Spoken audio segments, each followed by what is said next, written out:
Hello there, my name is Jeff, and welcome to episode 65 of the Game Sharks podcast, where we talk about our favorite thing in the world, mouth aligners. I got those invisible braces things, so I'm going to have a slight lisp for this whole there we episode. go. No, that's why I said Jelf. Jelf? I'm gonna fuck up words more than I already do this episode. I was just gonna say, like, you already fuck up enough. It's bad. So it's There are gonna any emails this week, are there? There are no emails as far as There I are know. Oh my God. 7 No emails. this week. emails. Weird. So we're in the clear there. But yeah, I'm gonna fuck up a lot of words. But in 156 days, I'm gonna have straight teeth. I don't know if you can see my. I refer to them as donkey teeth because they kind of like. But Donkey teeth. donkey. Was that from one of the Key and Peele's? Yeah. The East The vs. East-West West. Bowl. So good. Anyways, and video games. Joining me this week is Derek, Hello. Adam, Finally. Hello, Internet. and Andrew. What's cracking? All right, we got a good episode for you And guys. Twitch chat. And Twitch chat. Joining us this week is Twitch chat. We are live streaming this on Twitch for the first time ever. If you want to watch us live on Twitch, we record 6 p.m. Eastern time, Thursday nights. Usually, we'll start then. We'll start streaming then. Who knows if everyone will be here? But you can check me playing Loop Hero while we wait. You can find us on Twitch. Game Sharks Podcast is our username. So far we have IMO down in the chat, holding it down, hanging out with us. Mowing it down. Mowing it down. No emails this week, so we're gonna get into news. The main topic that we're gonna be talking about later, there was another Switch Pro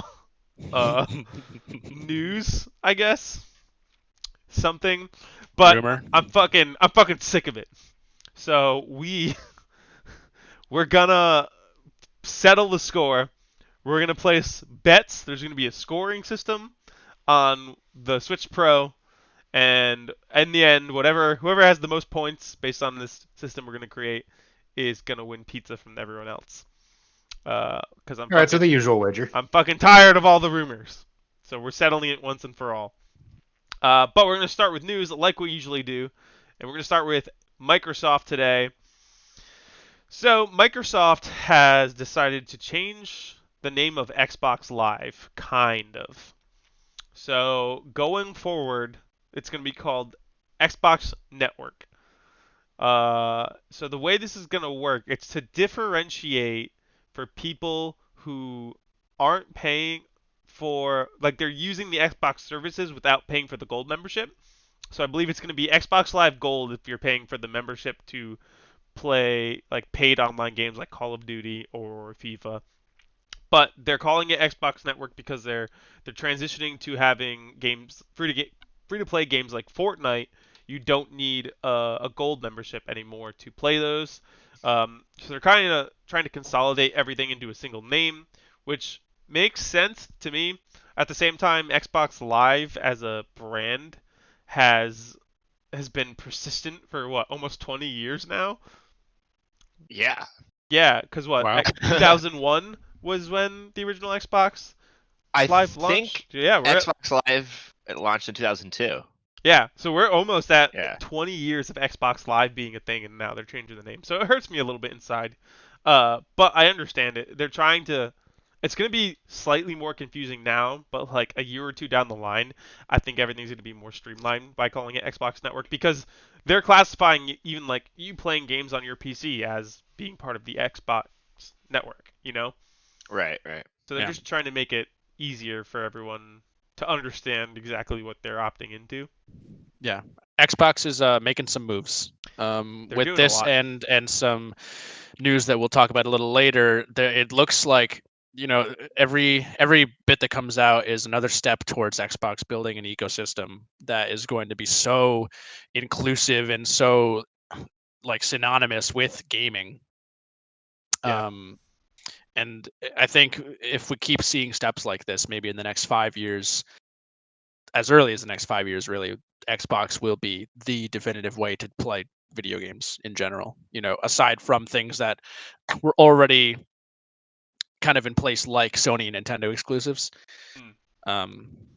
So this is probably just another kind of step along that path.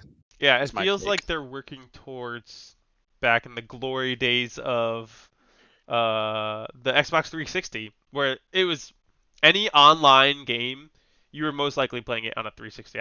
I knew very few people who were playing their Call of Duties on a PlayStation 3.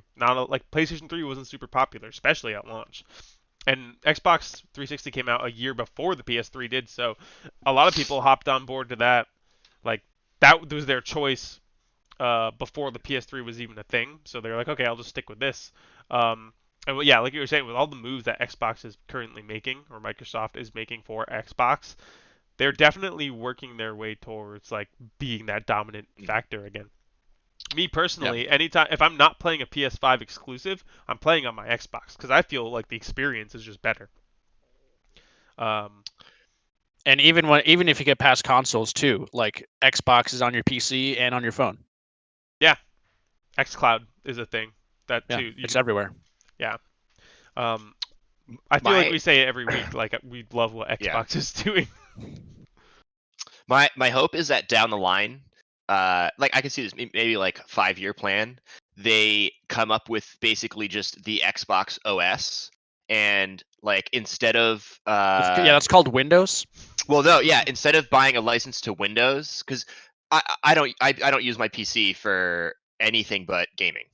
So I could buy the Xbox OS, and I could still have Steam, whatever. It's probably it's built off Windows, but I don't have to deal with all the extra junk. It's just built to run games, so it is better at utilizing your PC for games. That what I think would be. I mean, very cool. I think what you just described is an Xbox. Right. But and you plug it into your TV, and then the screen gets bigger. But your PC, Andrew. Oh my God! You literally just described an Xbox. That's what I'm saying. It's like, imagine if you could build your own. I guess like a build your own Xbox kind of thing. Yeah. Like you just order an Xbox from IKEA.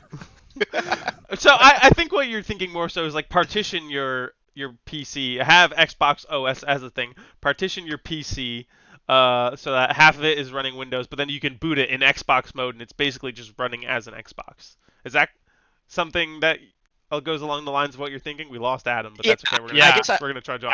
Adam's camera was frozen for like a straight minute. Oh, I'm thinking along the lines of like still. Are we gonna wait for him or? No, you can keep going. Okay, I was gonna say, we'll do it live. Still being able to do things like go on the internet, have Steam, different stores, but the OS is built to basically run video games. Yeah, that. Yeah. I see what you're saying. It's a little weird, but hey, everything you say is a little weird. So. All right, let's keep on the topic of Microsoft for right now. They are currently one of the contenders to buy Discord. So apparently there's several companies looking to buy Discord. I think Amazon is one of them. There's another big one that's looking to. But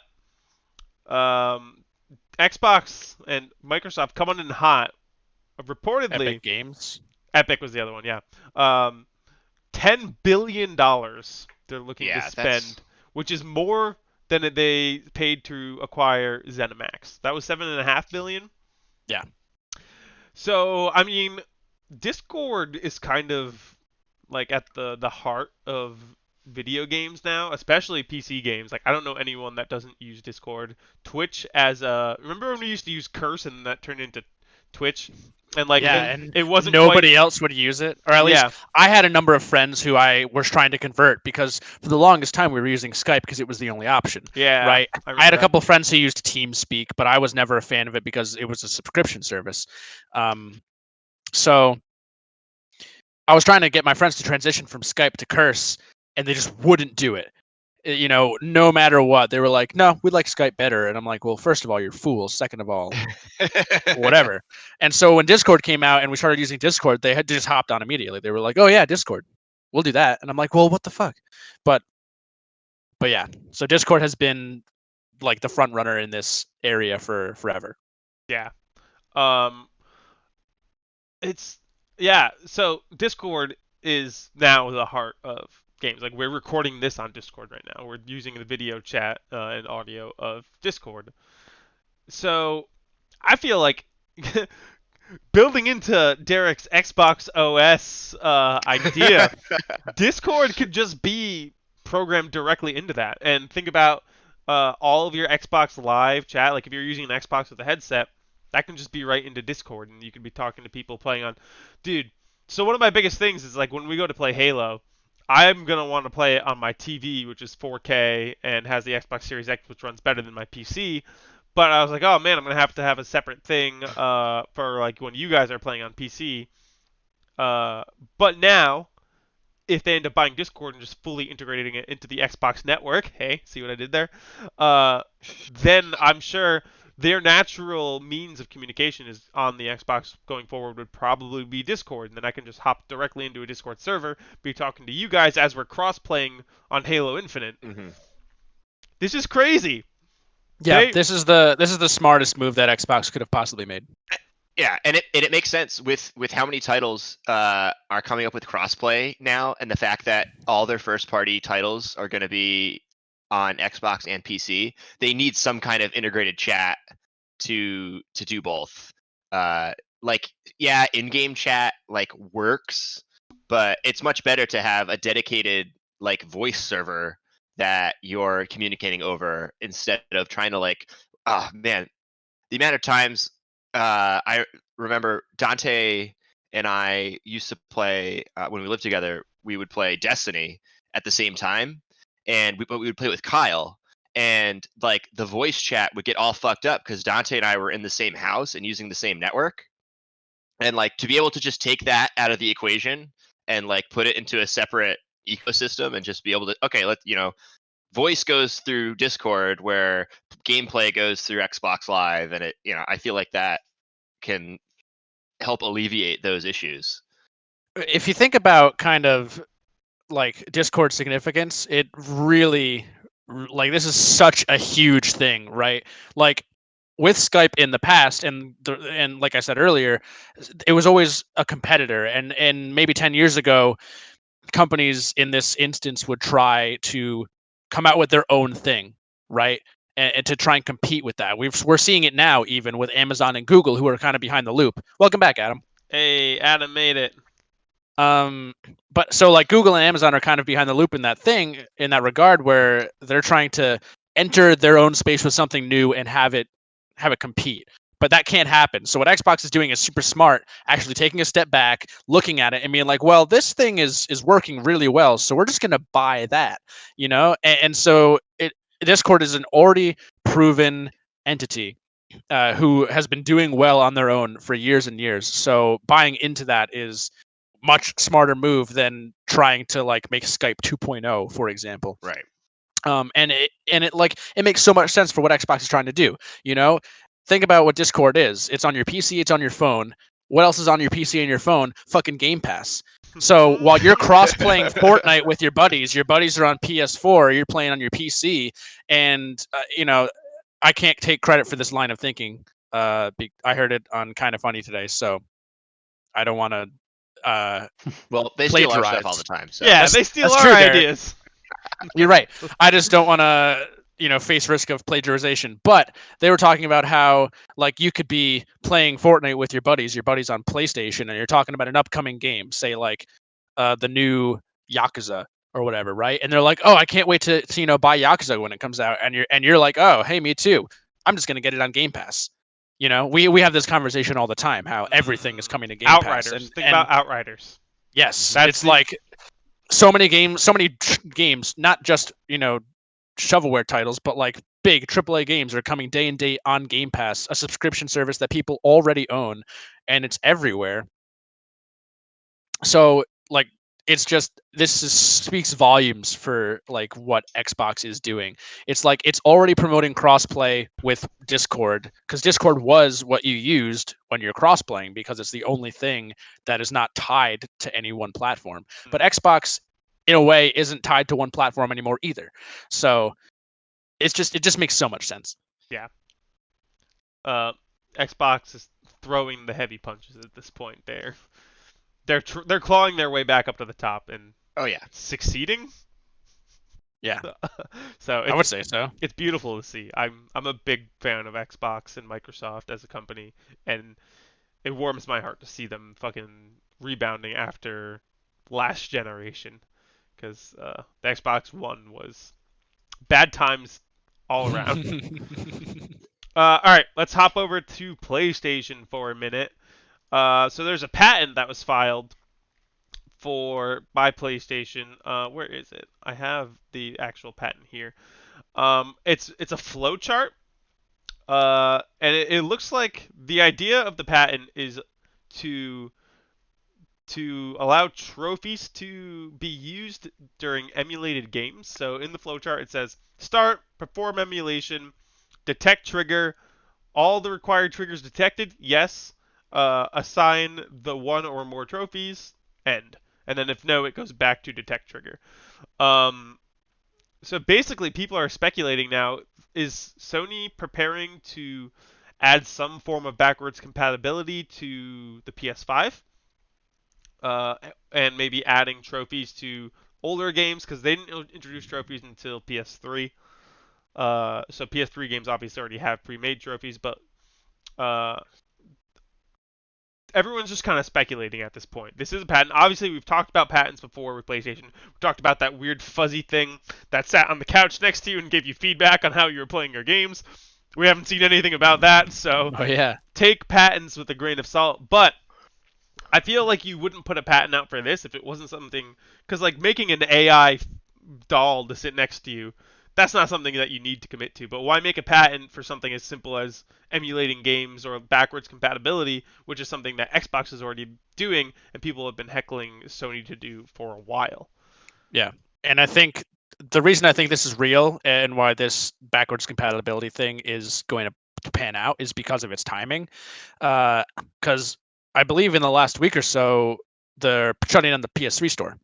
Yes, they just announced that So within the last week. it's like, it PS3, doesn't make sense. Vita, and PSP, right? PSP is already shut down. I thought there were 3 things they were shutting down. Was it just 2? Technically, PSP is already shut down, but it's like getting the full axe, I think. Gotcha. Yeah. So shutting down, those stores which have games that are otherwise unobtainable is such it's such a bad move because you're just stripping the ability to play all these games from so many people, Yeah. unless they're doing this where they're making Yeah. it so you are able to play those games on their current system. So I think it makes a lot of sense. It especially when I think the PlayStation Vita and the PSP are like the only places currently, besides I guess maybe if you have a PS3, they have like expansive PlayStation 1 and PlayStation 2 libraries, I believe. Yeah. So like that's a huge loss if those go down, and like that's a ton of like Final Fantasy Tactics is one of those games. That was my exact example. The PSP and PS Vita, yeah. I was gonna say I've considered buying a PSP or Vita before to specifically play games like Final Fantasy Tactics or Legend of Dragoon. These old PlayStation games. Xenogears. Yeah, these old PlayStation games that I don't have any other options to play besides getting a PlayStation 1 and buying the physical discs and a memory card. So Yeah. we live in a day and age where we have easy access to so many old games, but Sony for some reason is dragging their feet, and Nintendo too. And Nintendo. Well, here's the thing: Nintendo was doing it great. They had the Virtual Console. There was almost every great game you could think of across the Wii and Wii U, and they moved to the Switch, and they're like, we don't want to do that anymore. Yeah, what was the deal with that? And the Switch is the perfect console for it because it's the handheld. You can bring it with you everywhere, and it's like a better quality handheld than the 3DS, because the 3DS had a decent amount of games, but not nearly as much as the Wii U. Yeah. So, yeah, I mean, Yeah. this is... I'd honestly be so stoked if I can get like old GameCube games on the Switch. Yeah. Why not? N64, Please do I it. know. Super Nintendo. Like, let me pay for the games I want. The Nintendo Switch Online thing is cool, and there are a lot of cool games on there, but I would personally rather pay $5 to $10 for like the select games I want than getting like a game like Link to the Past, like a caliber game like that. Maybe Contra every, 1, 2, and 3. yeah, maybe like a high caliber game like that every 6 months, and then in between just junk no one cares about. Yeah. But yeah, this is definitely a good sign from PlayStation. If this ends up being a real thing, Yeah. we have no way of knowing until later down the line, but we'll see how that plays out. Yeah, Jeff. If this ends up coming true, we should handshake. You play Xenogears and I'll play Dragoon, Legend of Dragoon. But you There told go. me specifically never to play Xenogears. You said it just like watch YouTube videos. Okay, deal. Do If you that want- happens, I will eventually play Xenogears if you play Dragoon. And Willis It's a will be fun happy. game. It's just fucking way too long. I don't think Dragoon's that bad. I think it's like 40 to 50 hours. All right. Let's keep talking about Nintendo. So, Nintendo and Niantic have formed an official new partnership to make more AR phone games, and they are starting with Pikmin, which, thinking about all of Nintendo's properties, Pikmin is kind of a really cool choice because the concept of Pikmin is exploring nature similar to the concept of Pokemon, so it may work in that regard. Yeah, like the first thing I thought of when I saw that was like, yeah, Pikmin makes sense. Like of all the things they could have chosen. The quote from this is from a Niantic blog post. They say the app will include gameplay activities to encourage walking and make walking more delightful. Because everyone wants walking to be more delightful. Yes. Were you gonna say something, Derek? Or are you shoveling Um, parm in your face? I was gonna say, like, it makes sense because, like, right, aren't all like the funny or all like the things you collect in Pikmin are all like real world objects? Yeah, and it's In just one like, of them, in 2, they are. in 3 as well. And yeah, in one I Well, think in as well. 3, never played one. it's all fruit. No, there's like bottle caps and stuff too. Was there? I don't remember. No. Yeah, but the I know 2. 2 is all like real world objects. Like the first one you get is a battery. You get like playing Yeah. cards. Yeah, I think that's the whole sub theme of Pikmin is that it takes place on Earth, and that Yeah. like the Pikmin are like this big. And Actually, it takes Olimar's place like on this big, PNF 404, Jeff. which is Earth. But Yeah. So yeah, that's a fun concept. I think I said it even as early as last week that no AR phone game has been successful since Pokemon Go. We had the Ghostbuster even one close. died. We had I think they did The you Harry tweet Potter that? one wasn't The there? Harry Potter one died. Or no one Minecraft, even I played it. guess. Minecraft was shut There's a- down, or is being. There was a shut down. Minecraft one? Yeah, Exactly. we talked about it on the podcast. We've done so many. many of Is these. there a Jurassic Park one? I can't. It remember. wouldn't shock me if there was. But none of them are successful, and people still play Pokemon Go. That game still makes over $1 billion a year. Billion. Ooh, geez. Um, Wow. There was a Jurassic World one. Yeah, I didn't know. Not even Tikon played that, and he's the biggest Jurassic Park fan that I know. So what do we think you're going to be doing in this game? And is it something you guys are interested in Walking. actually playing? Don't do that to me. What is the interaction with the game going to be? Are you collecting Pikmin and then like meeting up with friends to do raids against like I don't know, what are the monsters, the slug monsters called and whatnot? I almost said Bokoblins, but that's wrong. That is wrong. Bulbin? No, I don't remember. That sounds kind of right. I don't know. But yeah. But That's- I think it's tough to say because it doesn't have the immediate wow factor that walking around and catching a Pokemon does, right? Like collecting Pokemon is almost infinitely more like recognizable and enjoyable than like it's like the items you collect in Pikmin aren't iconic other than the fact that in 2 they are real world objects. So it's like unless you're just walking around the street finding giant batteries, then I don't know. Or like, are you walking around and plucking Pikmin out of the ground, right? Like, and I in would that case, imagine. what do the Pikmin do? Do you battle things? Like, it's hard. I- I'm very curious to see where they go with it. I almost feel like it should be like an in the background thing. Like you don't need to actively like walk around and do stuff like you do in Pokemon Go, where you need to actively walk around and throw the balls at stuff and collect Pokestops. I feel like if it's like you just walk around and then when you're done walking, you take out your phone, see all the stuff that you collected, and like think of like a loop hero type thing, like that level of like interactivity, and then like once you've collected a bunch of stuff, maybe you can trade in to get new abilities, and I don't know. Hmm. I think I it needs to be more of a passive thing than Pokemon Go was. I could see what you're talking about, where maybe you're like while you're walking around with your the app running, maybe you collect Pikmin.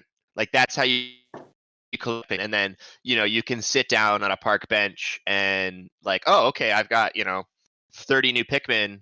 Let's see. Oh, look, there's something over there. Let me throw my Pikmin at it, and they'll like go pick it up and bring it over to you, or like that. That's the only Actually, way I can see them yeah, the like translating swiping gameplay. up to throw Yeah, Pikmin. That's like I just feel That like like might work. that's a guaranteed implementation. Like yeah, that's gonna happen. maybe they'll have you can find I guess I don't know how you integrate the like, hey, if you go here there's this thing like the gyms and Pokestops and stuff in Pokemon Go. I don't know how you do that with Pikmin, so maybe it might be like a less social title than Pokemon Go. Hmm. Do you think they're gonna introduce new types of Pikmin? No, A Most brown definitely. Pikmin? really. A black Pikmin? What other colors aren't there? There's purple, white, green, blue, Well, they stopped doing yellow, colors. red. There's rock and flying now. Well, the flying one's pink, and the rock one is technically That's a black. coincidence. What colors have a gold Pikmin? Orange Pikmin?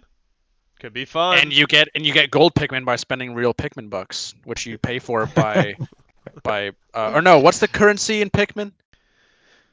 Is there a currency? Is there I'm a googling currency? it. Yeah, I'm not. because you're in aware. debt. That's the whole thing. I thought you Oh, were that's just trying right, to that's get right. off of a planet. Pokos. Pokos. I don't remember that. Was That's that in first Pikmin when So 3? you Getting off can the so you planet. can buy a gold Pikmin with 30 Pokos, which you buy for $49.99 US. Perfect.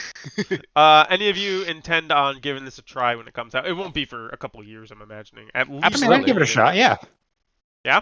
Like I said, Pikmin is like the weirdly perfect choice for an AR thing. I think so.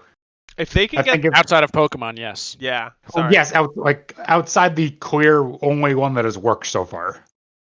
If they can get this out around the beginning of this summer or like the middle of this summer, once everyone's like getting towards the end of being vaccinated and things are slowly starting to get back to normal and people want to go outside and walk and be out and active, I think that would be a the perfect timing because people are going to be want to be out and walking around and doing things anyways. Yeah, So let's rematch the energy of the Pokemon Go release summer. nothing Never gonna will happen. ever match that. That was a fucking global I want it. I phenomenon. want it back. I want that feeling. And that's my one like stipulation with this is that Pikmin has nowhere near the same level of recognition and like brand recognition basically that Pokemon does. You know, people the reason Pokemon Go was so popular is because it was the original 150 and it was bringing people back into the space who played Pokemon in the 90s and then never again. But they know Pokemon because it's such a global phenomenon. Pikmin is not the same as that. There have been 3 Pikmin games, and even by Nintendo standards, it's basically a cult classic. Yeah. So for that's the diehard thing. Nintendo fans, this will be really great. But I don't know if it'll really take off from there. I'm definitely going to try it though. Yeah, so that's the other thing is like, will this game fail because it's Pikmin and it's one of their lesser known franchises? I don't know. I don't know if fail is the right word. It's hard to. I think we have to just set different expectations because I don't think the bar of success should be where Pokemon Go is because Pokemon Go is an anomaly, right? Like nothing, Yeah, like we said, will ever reach that. No, never again. So like while Pokemon Go is up here, I think that Pikmin should be like, or like the bar should be like down here, right? Yeah. So I think if this is even moderately successful, then that's a win. We'll see what happens. All right. Reggie Fils-Aimé, famed giant tall man who used to run Nintendo of America. He quits the GameStop board of directors along with I think there was like 6 or 7 other people. I mean, would you want to be involved in that right now? No. 3 months ago, yes. Maybe. So, GameStop is going in a very interesting direction now. After the whole, so they were gonna switch what their stores were back in early 2020. We were all kind of on board for what their ideas were. Then the pandemic hit, and their reputation was sullied by saying they were an essential business and being shitty to their workers. And then they weren't really getting a lot of business coming into their store. And then earlier this year, there was the whole stock market thing that happened with it. So, like, GameStop's had a hell of a year, and not necessarily a good one. Do we think this is a death sign for GameStop, or is it more like they're going in a direction and Reggie just doesn't happen to agree with it? I So think it's I believe the correct story is that they didn't quit; they were forced out. Really? Ryan Cohen, the former Chewy CEO Mhm. that joined back in was that November? He joined the board. Is basically running the show right now. And I believe he forced out those 6 members of the board to get in more members that basically understand e-commerce and know what they're doing. I believe he is now the head of their like restructuring plan or whatever. I don't know. I think there was a lot of stuff that happened with GameStop this week because they had their earnings call on Wednesday. Yesterday was it yesterday? Yeah, I think it was yesterday, or it might have been Tuesday. But basically, they announced a whole bunch of stuff. They're now selling PC parts. I don't know if you guys saw that, but GameStop now sells PC parts. I didn't know that. That's They actually a smart choice considering also such a they high also now percentage are sell PC gamers. PC CD keys. So you can now buy your Steam keys on GameStop. I see. I never which understood is that. Why wouldn't you just buy it right off of Steam? because so basically it's like sale stuff. I buy 500,000 things of toilet paper. I get a discount because I'm taking it right from the manufacturer, and then I can sell those toilet paper for a small markup or whatever. For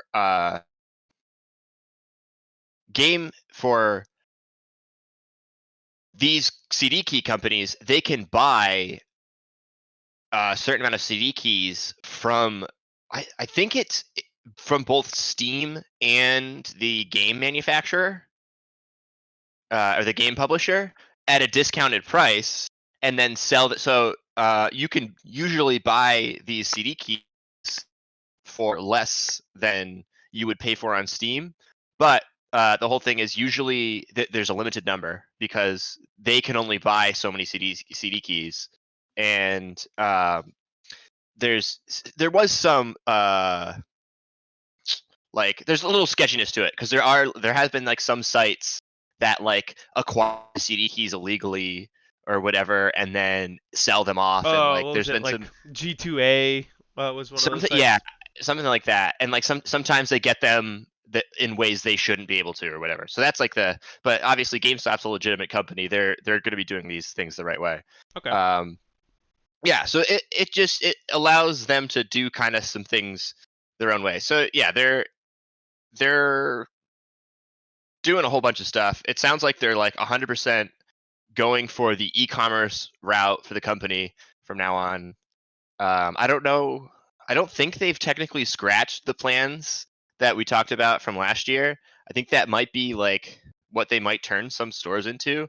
But you're not going to be going into a GameStop to buy anything in the next next year You think it's in going to fully 2022. transition GameStop is to going an to be fully online. Yeah. It's probably I have best for two. them, to be I have honest. 2 reads on this. My first one is that whatever they're doing in the higher ups, the executives of GameStop, is so irredeemable that Reggie's like, well, fuck this. And also the last tumultuous year of happenings. My other read is that Reggie kind of made his impact and decided to leave after also the tumultuous year. Because based like longevity aside, the last year kind of screwed basically any plans that I think anyone had with it. So I wouldn't be surprised if Reggie kind of gave him a little jump start, pushed him in a direction, and then decided to step out and enjoy his fucking retirement. I think you're overestimating how much a board member like Reggie would be involved in anything over the last year. Yeah, I don't think he would have had any sort of majority say in anything. Yeah. Well, They I'm not saying like he was running things. I was just saying he was just helping out as as Reggie. Hmm. Like he just made his influence known and then dipped. Yeah. I don't know. GameStop is going to, I think, continue to have. That one's interesting... the less likely of the two. Yeah. GameStop, I think, is going to have continue to have a very interesting trajectory over the next couple years. It's been a weird year for them for sure, but I think, honestly, what Derek you're saying, just as them becoming a fully online retailer, being like the Amazon of video games, I think would go a long way. Have like a rewards program specifically. Try to take people away from Amazon, because usually when I go to pre-order a game, if I'm getting a physical copy, my go-to is to pre-order on Amazon, because I know 90% of the time I'm going to get it the day it comes out, and I can use Amazon Smile, so a portion of it is being donated to a charity, and I can get. They're usually like, if you pre-order it at within a certain time window, you get $10 off or something like that. Like, they could do things to rival what Amazon is doing for digital or online video game purchasing. Yeah, I mean, like you're saying, you could integrate as a instead of selling your games back to GameStop, you could sell your games on GameStop.com. Yeah, and that's how pre-owned games works. They could make because there's the only really well-maintained pre-owned game trading market is eBay, right? Right. Yeah. I don't know personally of any other like website that's used for trading and buying used games. So maybe like a subreddit. Yeah, right. I'm sure there's a subreddit somewhere. I think they would Discord.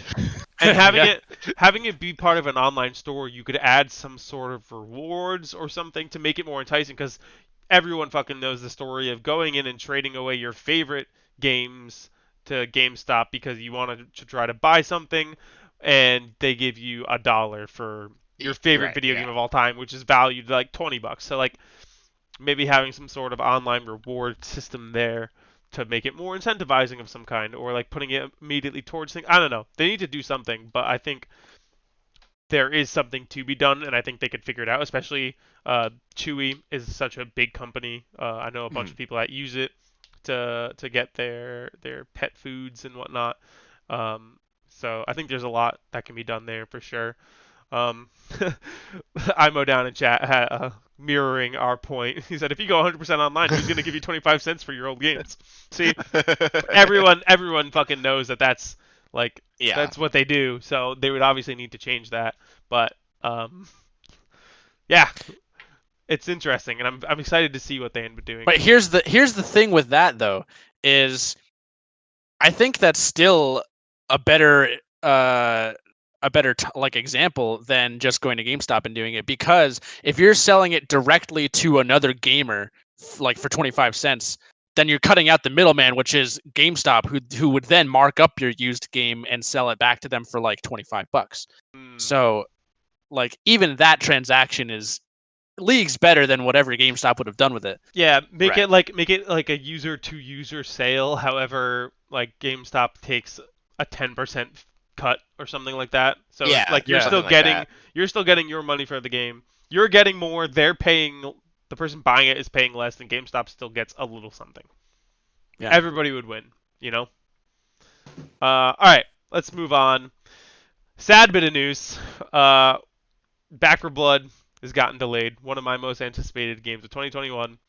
It's delayed till October, which is fitting. Spooky game, spooky month. There's not a ton to say here, but it's only like 3 months, 4 months. June, July, August, September. Yeah, 4 months. So it's not too bad. There is. Kinda, Go ahead, Adam. No, I was gonna say like a few months delay like that probably just means they want to polish it up a little bit, not that something is broken here. Hmm. There is a full open beta coming Ooh. in the summer, Good. so everyone will be able to hop in. I know we were only able to get a few codes and spread them out, but now everyone will be able to hop in there and try it. I'm sure there'll be more characters and more maps, more guns, more perks and whatnot. So that'll be fun to hop in there and try more. Yeah, I think I'm gonna have to try it out with you guys this time. Yeah, man, it's Yeah. a blast. We love that It game. honestly sounds like a lot of fun. And then on top of that, we also got a delay in Gotham Knights. I don't think any of us were particularly super excited for that game. Derek, I think you're probably like, meh, I'll play it probably. I don't have a ton of interest. I know Ticon's really excited for it. He's not on this episode, but that's another one. It's got delayed till next year. Adam had it on his fantasy critic team, so he had to drop not that. anymore. Not anymore. So yeah, tons of games getting delayed. Back 4 Blood stings a little bit personally, it's but not the last one. no, There's gonna be continue. more. It's gonna continue for sure. All right, let's talk about Rocket League Sideswipe. This was a surprise announcement we got yesterday. It's a mobile game, and it's Rocket League. It looks exactly like Rocket League, except for it's on a 2D plane. There was a couple game modes. There's like regular Rocket League mode where it's a soccer ball, and the goal is a little bit raised to make it a little bit more interesting. Because if you're on a 2D plane and the goals are just on the ground, that can be a little bit boring. There's a basketball one where there's like a hoop. You have to get it over and in. But yeah, it just looks like a simplified 2D version of Rocket League on your phone. Huh. What are your thoughts? Could be cool. I mean, that game is popular enough. Definitely fitting for a mobile setting. Yeah, I think this game is gonna be fucking huge. People are gonna love it. They're gonna make so much money. It's probably gonna be a free game. Did Rocket League just turn into a free game in the last couple of years? Yeah, last fall. So this will probably be a free-to-play game. They're gonna make all of their money from skins and special cosmetic add-ons. And crates, I believe, are their system. Is that how they do it? Yeah. And you have to buy like keys to open them, which is dumb. Yeah. So I don't know. It looks really cool. I think I'll download it and play it. I really loved Rocket League and then fell off of it fairly quickly. And I feel like that happened to a lot of people. But Derek, I think you still play every once in a while. I haven't played in a while. We had played with Allie, who we had on about esports, and yeah, I also I think was in the same boat where you were, where like I played a ton on launch when it came out, and then kind of faded off. And I think because the game is, I think it's fairly simple to get into, but there is obviously a huge skill ceiling, and you find out very quickly that you are bad at it. Yeah, I never learned how to fly around with my car. Never was part of my my skill set for that game. Yeah, I fall into very sometimes short, sometimes slightly longer bursts of getting back into Rocket League. But there was a long time where it was like my main competitive game, and I played it like every day.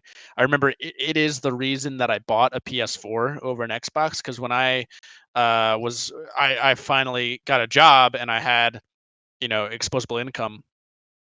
Did I just say exposable? You did. Yeah. I was gonna let it slide, but no, dude, you gotta keep me on that shit. But when I finally had disposable income, I was like, I want to buy a console that's not a Nintendo console, and I don't know whether to get a PS4 or an Xbox One.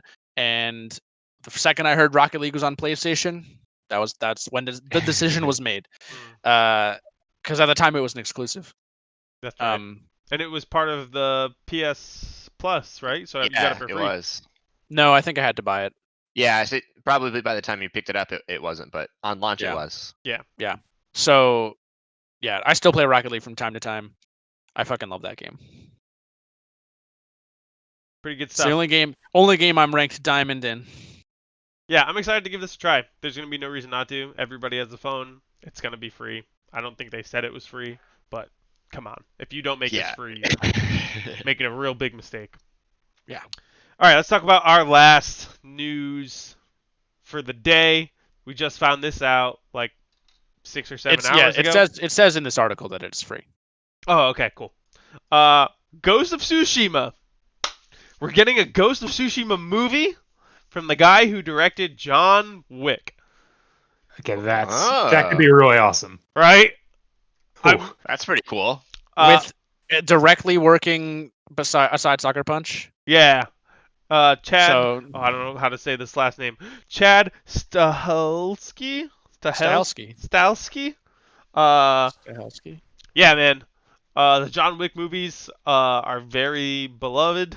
People are super excited about those. They love Keanu Reeves. We talked very highly of the Ghost of Tsushima story last year when we were playing it. One of our top 5 games of the year last year. All very much loved it. Derek, I know you said it's one of your favorite games ever now. How are you feeling about the fact that it's going to be a movie? I mean, I feel like it's probably the easiest game to turn into a movie because it is designed after movies. Yeah, that's a good point.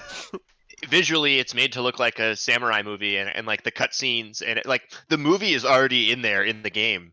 Like you don't even need a storyboard. Yeah. Right? You can just copy You just it. take images from the game and And say, I think hey, this is what we want this scene to look like. and I think the story will translate very well to a movie Mhm. setting too, with the exception of maybe like all of the tales with the side characters.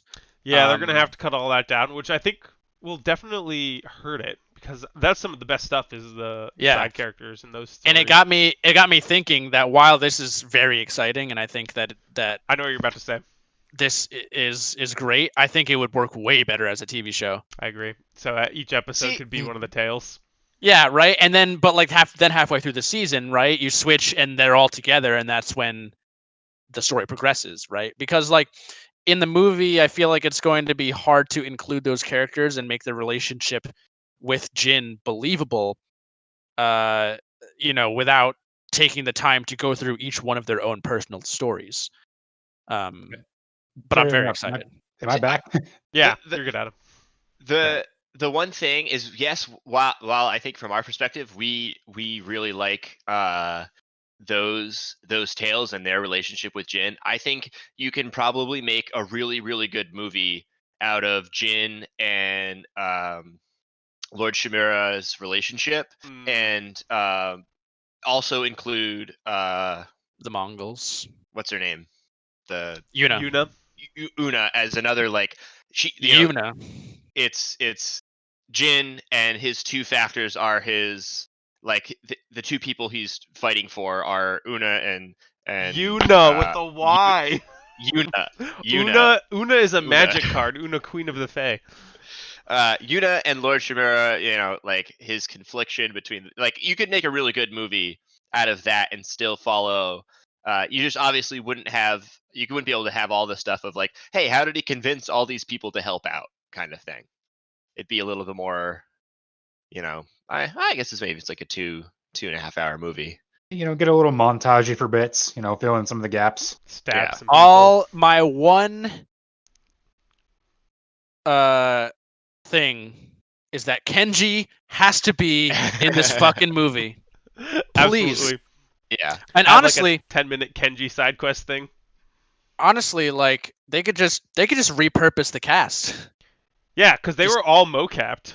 All those Yeah. people exist and probably look very similar to their characters. You could Yeah, probably... and then just readapt it for film. No, we have to whitewash it.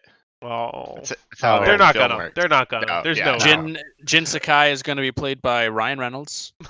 Fucking Christ. All right, we're done. That's it for news. I guess now is a good time as any to transition directly into what have we been playing lately. That is, my Wi-Fi doesn't keep cutting out. And why is it Loop Hero? Unless you're Adam. Adam has not. Yeah, I been haven't playing gotten around Loop to Hero. that one yet. Yeah. Better question, Adam. Why haven't you been playing Loop Hero? I don't know. Just keep forgetting to download it. I got other shit going on, man. That's fair. We'll do it right now. It's a real. Do it good live, video. Adam. Adam, why don't you go first? Tell us what you've been playing lately. Still playing Will o' the Wisps on the Switch. That is such a beautiful game. Loving every minute of it. Let's go. I mentioned it last week. Retroactive game of the year. Retroactive game of the year. Yes, it's just. I'll give it that. Let's go. Now you gotta play Final Fantasy VII Remake. Yeah, we'll see. Got to get on that. I'll let you borrow my PlayStation. It's coming to PC Yeah, I need to play. soon. Oh, it's coming to PC? Eventually. Maybe. I don't know. Look into it. If it comes to PC, yeah, definitely give it a shot. Well, you could just wait for Intergrade, which has the updates. That's also true. Have I played anything else? A few games of League with my roommate. As you He's do. getting his brother into it now. His brother wanted to play. Kid was secretly a sleeper agent because he played Ziggs against a Zed and absolutely demolished the Zed. We're not sure how he did it. I love Ziggs. Ziggs is the best. Just throw those Like, that was- bombs all day. It was such a losing matchup, and the kid got a quadra kill. We don't know what happened. So there's that. And aside from our hat game, I've not really been playing anything else. All right. It's been a slow week for me. Yeah, these are definitely slow times. Derek, what have you been playing? Let's see. I've been playing more Loop Hero, obviously. Mhm. As you do. I beat the second boss, Well, who are Yeah. you playing as? Or what class the are you? Necromancer. Of course, the Necromancer. Necromancer. The Necromancer's Seems really strong. I feel like the Necromancer is particularly weak to a couple things, like goblins. I always die to goblins as the Necromancer. But if you're playing just like normal camps, smaller camps, you just don't get hurt. It's pretty Yeah. incredible. Have you gotten the Intel Center I yet? just built the Intel Center. Okay, so you got the gold cards, I have the gold card, the crypt, or the crypt and the arsenal or something. I can't the remember. thing what they're that brings you back to life one time. called. Okay, so you don't have the new item one. I don't So believe so. There's one that gives you an extra item slot, and that it changes the game a little bit. But it's also at the cost of the rarity of your items being a little less, like 15%. You basically, you're more likely to get grays and blues than oranges and Yellows. brighter oranges. Yellow, I guess. Yeah, it's yellow. But I think it just makes a much bigger option for your builds, and so it makes a Necromancer a little more survivable. But yeah, I think the Necromancer is essential for the second chapter boss. Okay. Not to spoil anything. I think I fought the boss. Did One you time. fight the boss? I Yeah. fought him and got destroyed. Yeah, the first time I got to them, I was just obliterated as the rogue, and then I tried a Yeah, I was Necromancer the run rogue too. and then won. So I've been running chapter 1 over and over again because I feel like it's easier to farm resources on chapter 1 than getting my ass handed to me on chapter 2. you don't get all of the resources though. Like I think each chapter has exclusive resources to it. Oh, I've been getting all the ones that I need for unlocking all the stuff. with I no think problems. you'll get to a certain point where maybe you won't. I don't know. Maybe not. But you also can hold more resources in chapter 2. So it's like it has its Gotcha. trade-offs. Okay. Like if you can make it run all the way up until you have 20 items, and like that's useful. But yeah. So Loop Hero is great. We keep playing that from time to time. Chapter 3 is already kicking my butt. You said there's 4 chapters, you think? I think so. I think there's 4 chapters in the final boss. Okay. Yeah.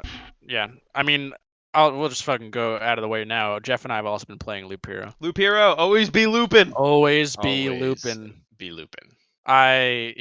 So I don't exactly recall how. I mean, I jokingly said Game of the Year last week for Loop Hero, but like unironically, this is so far my Game of the Year. Like this game's so fucking good.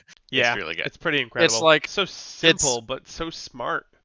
But like the narrative works so well with the concept of the game and the way that they kind of mesh that together, and it's such a unique concept too. And then it does what I think I really liked about Persona, and that it is that they drip feed you game mechanics.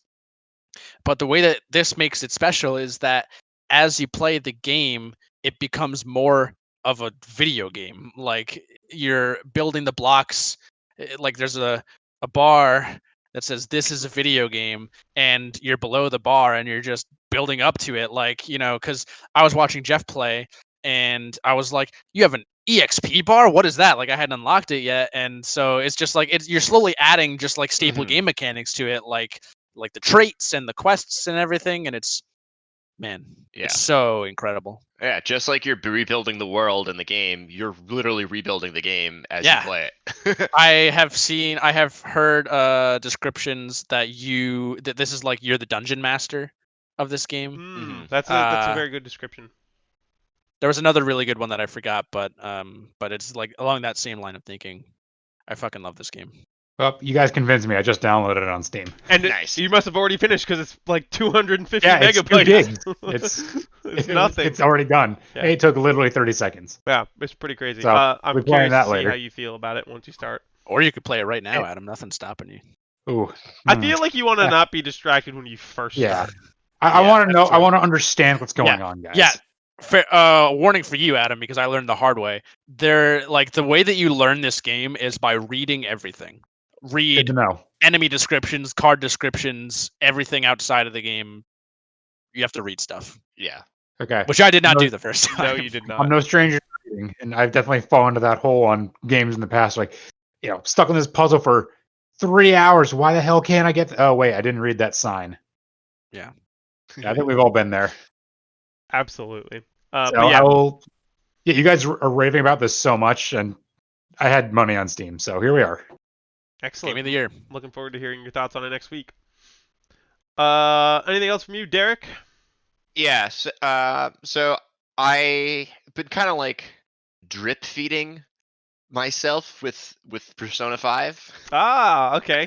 How's that going? I mean, it's going good. I'm still on the first Palace. Palace. But I think I'm at the end of it. Like I'm about to get to like the end of it, whatever. Okay. So yeah, I mean, it's a really good game. It's one of those. It's weird. I think a friend I know, I think, put it in words better. That he doesn't really think about Persona until I'll play it, and then after that session, that like 2-hour session, it's like, oh my god, all I can think about is Persona. And like that, I really like the game, but it's like it's like getting up the courage, not the courage, like just like, all right, yeah, let me hop in and play for a few hours. I feel like you have to really like, you can't just play it for an hour. It's like a little bit of a commitment to play it for a little bit. At least that's how I feel it is right now, and that might change as I get farther into the game and like there's like more to do. But like right now, it's just like, all right, if I hop in, like I'm in the palace, so like I got to keep playing until I get to this next save point, and I don't know when that next save point is gonna be. So it like becomes like do I have enough time to like play to get to that next save point? I don't know. So that's kind of like where I'm at, and I'm just like kind of I just need to finish this palace and like I just got to commit to it and keep playing it. So the more and more you play, the less of a feeling that will be, and the more it will just consume all of your thoughts. Like hands down. Perfect. Yeah. Because like my problem is that my morning ritual, as I think I mentioned last week, has become like sitting down in the morning before I start work and just like playing something on Game Pass. So which is a good yesterday ritual. I played Star Wars Squadrons. What did you think? It's pretty cool. I think I was starting to get motion sick. Now imagine that, but in VR. Yeah, I think it was just because like I was like getting used to the flying controls, so I was just like spinning and turning all over the place. But I really like it. I'm definitely gonna try and at least like play the whole single player campaign or whatever. Nice. I just like I always liked flight combat games. And I like, I don't know, there's like some, strategy to what you're doing with like, you're changing like the power distribution. It like makes it not too simple, but like not too complex while you're flying. Like you can do that quickly in your head instead of thinking, oh shit, like I gotta do all these things while I'm trying to dogfight. Like, no, I just gotta switch it to shields or switch it to convert power to boosters. Yeah, it's pretty fun. It's simple. And I like that it's like this kind of like little story in like off to the side in the Star Wars universe that kind of just like it can exist on its own without like affecting anything huge, but So like it also Palpatine's can not in be. it? Yeah, Palpatine's not in it. Damn. Like you can create some interesting characters that you don't have to be like, well, why wasn't that guy in episode 2 or episode right. 6? Like, if this guy's so important, why didn't they make him up till now? It's like, well, no, he's just like a little it's his own little thing. Yeah, like, do you think Revenge of the Sith would have been a better movie if Ahsoka was in it? Yes. Probably, but Not redeemable, but better. I like Revenge of the Sith. It's the best of the prequels. Yeah, it is the Yeah. best of the prequels. Arguably, it's one of the best of all 9. Yeah, it's probably the 4th best Star Wars movie. If we're gonna be honest. Quick Yeah. shout out to Jin watching us live. Hi Jin, thank you for watching. Hi, Jen. Hey. Live. Jin. Cool. So other than that, I've just been plugging away at our little KOTOR. Lots of Star Wars in my life lately, I guess. Yeah, good amount of Star Wars. Oh, Oh, I forgot to mention, I started up a new game plus on Fallen Order. I thought you were gonna say on KOTOR. Wow. Like you said. No, God, no, not on KOTOR. I'm Uh, hours away from beating that. yeah, dude. Fallen Order, incredible game. Love that. Yeah, I game. learned that when you basically the only thing you get in new game plus is you just unlock all the saber colors from the beginning and all the cosmetics. So that Oh, means cool. that you finished it. Yeah, I beat it. You Did didn't you tell tell us us that? that. No. Yeah, I don't think you told us that. I must have forgotten. I beat it a while ago. Sweet. Nice. It must have game's been one of the great. weeks I was off. So, Gotcha. but yeah, you also, I don't know if you guys have done the new game plus. You also unlock the red lightsaber crystal from that one dream montage, Oh, do you? Oh. and you get the Inquisitor outfit for Cal. So Oh, if you cool. wanted That's on new game plus, you could just run through the entire game looking like an Inquisitor. That is kind of cool. That's fun. I like That's that. like the only like major upgrade. You get all the saber colors unlocked from the start plus red. With I think that was a new patch that might not have been in base game. So that's fun. I did have Ooh. one more thing that I just Ooh. forgot about, and I just remembered. Okay. go ahead. I decided to try out Apex Legends on the Switch. Oh, boy. How was it? How did that go? Oh boy, that was a rough experience. I won the match somehow, Hey, there you go. but Because everyone else on Switch is comparably worse. 100% win rate. Uninstall.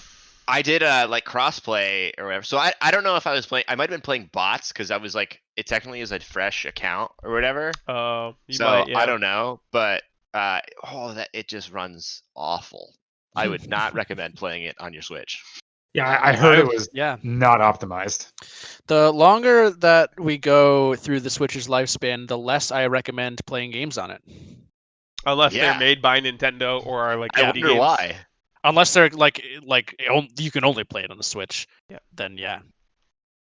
Like when I go to play Persona 5 Strikers, it is not going to be on the Switch. It will be on my No. PlayStation for sure. Yeah, it's on my PlayStation as well.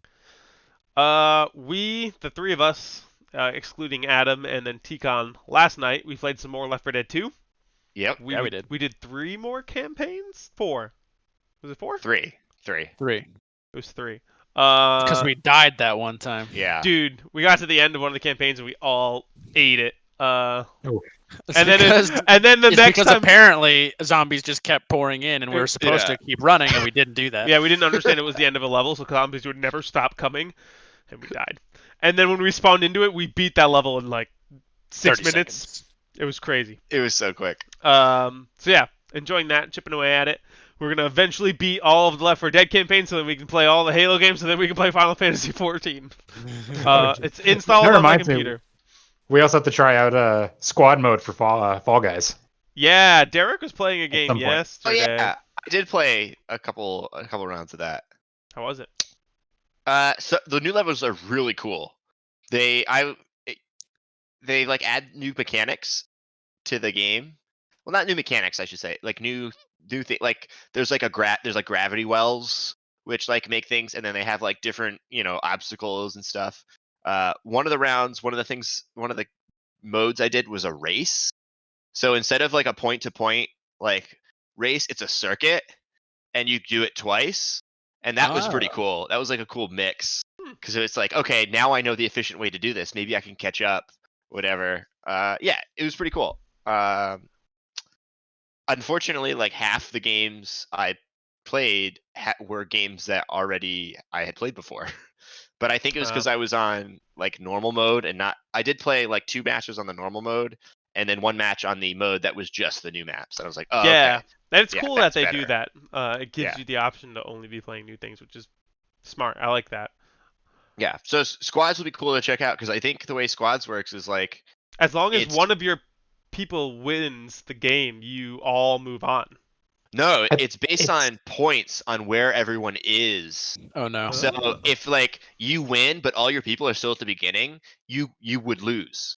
Oh no. Oh, But so it's a Yeah, so it collective. collectively Ugh. like gives you points based on all of your participating members' participation or where you rank. Right. So right. if you have like 2 people getting up in first and like 2 people hanging back, you might average out somewhere in the middle. And so like every round, it's the lowest scoring teams that get eliminated. That means I can't just get carried. Right. Yeah, exactly. Interesting. I like that. Yeah, we'll have to give that a shot. Maybe we can even I mean, it play definitely like a round takes or 2 the- after the podcast. Let's. I think stream it I after was the reading a podcast. little bit about it. I think one of the main reasons they wanted to do it is so you could still play with your friends, but if you get out in the first round, you're not just sitting there watching them waiting for Yeah, the next Exactly, round. which the happened to us worst. plenty of times. So Yeah. So definitely, I think it's an added improvement that I'm looking forward to testing out. I like it. I haven't played it in months. All the people I been a played long it with time. stopped playing it. Remember that time that we played it for the episode? That's the last time I played it. Yeah, wow. exactly. Same. Remember how I said at the beginning of season 2, I was like, I gotta get this wizard outfit. Never turned the game on to get the wizard outfit. Yeah, they're on season 4 now, so. I've Whoops. been playing a bunch of Bravely Default 2, a little bit of KOTOR. Mostly I play Bravely Default like I don't know, 10 minutes before I go to work, and then an hour as I'm falling asleep. That game's doing some dark shit with its story.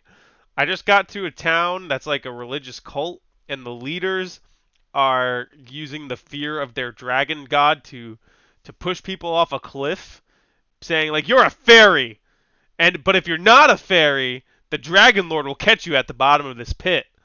But if you are a fairy, you'll fly away. So None of them So are witch fairies. trials everybody logic. dies. Yeah, it's fucked. It's crazy. It's like actively making me angry. Like that this religious cult Jeez. is running Yeah. this town. That's seriously some witch trials logic. Okay, Yeah. so if we're gonna put you in the water, right? If you If drown, you weigh as you much weren't as a a witch. duck. Yeah. It's like, man, if you drown, you're dead, but you weren't a witch, so you're good with us. But if you don't drown, you're a witch anyway. We're gonna kill you. Yeah, it's So- it's insane. So it's taking some real Heads I dark win, turns. tails you lose. Exactly. So I'm enjoying that, and I've heard that like once you get the Bravely Default games as a whole, once you get past because I think they all have to deal with crystals. At least the first one had to deal with crystals. They fucking Final Fantasy and their crystals, you know. But once you get past like the main, like what you think your main objective is, things get crazy and weird. So I'm looking forward to getting to that point because I'm towards the end of the 3rd crystal, I think, at this point. Decently long game, but that's it for me. Smash. Been playing Smash. Sephiroth.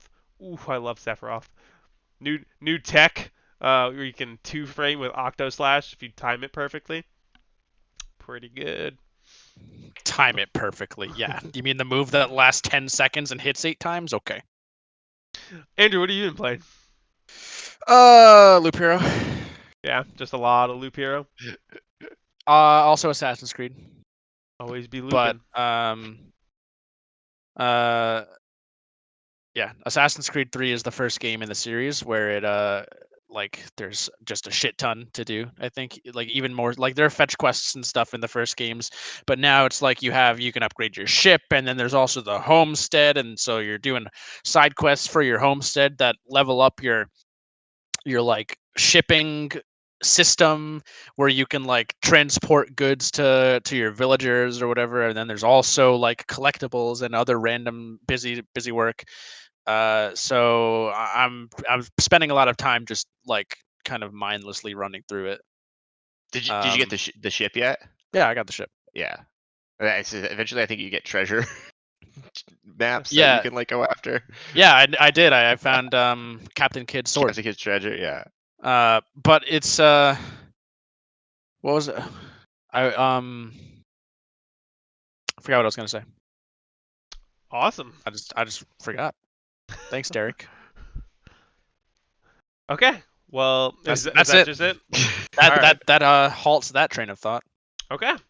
How are we feeling? Do we want to take a break, or do we want to go right into where our main topic is? I'm good to keep going. Everyone good to I'm keep good. going? Yeah, let's do it. All right, fuck it. Let's get right into it. We're about to yell at each other. The main topic of this episode is the goddamn Nintendo Switch Pro. Is it real? Is it fake? No one knows. We got a new report from Bloomberg this week, and this was just going to be a part of the news until I really got to thinking about it, and it we have to settle this. It's been going on too long. We discuss it too much. I'm over it. Let's talk about first. Let's talk about the new claims. So, new claims for the Nintendo Switch Pro coming from Bloomberg, saying that it's going to use an upgraded NVIDIA chip. It's going to support NVIDIA's DLSS rendering, and it could be released holiday 2021. And a bunch of analysts are predicting that it's going to be $50 to $100 more than the current Switch model. Okay, that part I could buy. See, that's the part that loses me even more than like the rest that we've heard. Anyways, we'll get into it. Derek, what are your thoughts on this? It almost seems conflicting of the last Bloomberg report that we heard, because we kind of came to the consensus that it seemed like after the last Bloomberg report it was going to be just kind of like a not a big deal replacement for the existing Switch model, kind of like the bigger battery model. But this is, if it's going to be $100 price increase, then it's going to be an entirely new thing, supposedly, according to this. Yeah, that's it's always been like the rumor or the speculation is that everyone, because they use an NVIDIA chip, I think it's a Tegra chip in the current Switch. I hate that you so much. If they It's actually Tegra. Love it. NVIDIA. Thank you. And for Nintendo, Derek, come on. Nintendo. Oh God, shit, here we go. Yeah, so if they're coming out with a new Switch, that they would likely use a new version of that chip. And I believe the rumors is that the new chip that NVIDIA is designing is would have their DLSS 2.0 technology and all this shit. And it's like, okay, like, yeah, that, I guess that's fair assumptions, right? They wouldn't use the old chip if they made out a new model. Like, they wouldn't, if they were going to make a brand new model, why would they use the old chip? They would probably use a new one. Like, that's just how manufacturing, works. Like, NVIDIA isn't going to keep manufacturing this old chip for them, for 40 years. Yeah, I don't know, whatever. So, Yeah. like, this seems to be the first actual, like, report that's come out and said, yes, NVIDIA is making this chip for Nintendo, and it will have DLSS in some fashion.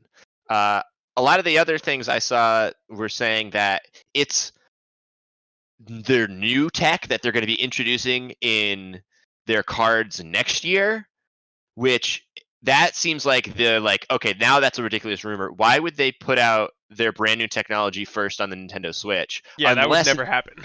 Unless Nintendo came to them and said, like, because I think they had set up like a 10-year deal or something with Nintendo for this. So unless Nintendo was like, give us this and we'll put on every box, built by NVIDIA or something stupid like There's that. There's no way.